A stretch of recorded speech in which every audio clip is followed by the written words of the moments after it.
Et nous parlons, Alexis, d'une bague à présent, une bague qui fait beaucoup parler d'elle, la Samsung Galaxy Ring. Une bague connectée, pensée comme un bijou et comme un assistant bien-être et qui sera, qui sait, peut-être le nouvel objet tech du quotidien. Et cette bague connectée, Aurélien Fleureau a pu assister pour Europe 1 à sa présentation lors de la première mondiale, c'était à Paris.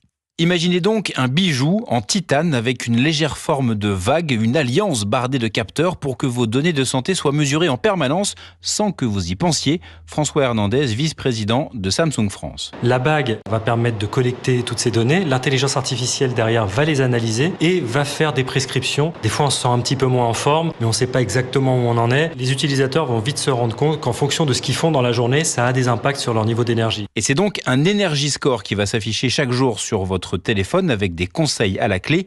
La Galaxy Ring pourra même détecter l'apnée du sommeil. C'est une option en cours d'homologation pour le marché européen. Mais l'idée, c'est bien de la garder 24 heures sur 24. On peut l'avoir pour dormir et donc notamment pour le suivi de toutes les métriques liées au sommeil. C'est vraiment hyper efficace. En termes de rayonnement, on est en dessous de ce que va faire une montre connectée ou même un smartphone. Donc il n'y a vraiment aucun risque de ce côté-là. En vente à partir du 24 juillet, 449 €. Pas d'abonnement ensuite pour le suivi des données. Le marché de la bague connectée pourrait peser 750 millions de dollars en 2030, soit 6 fois plus qu'à l'heure actuelle. Aurélien Fleureau.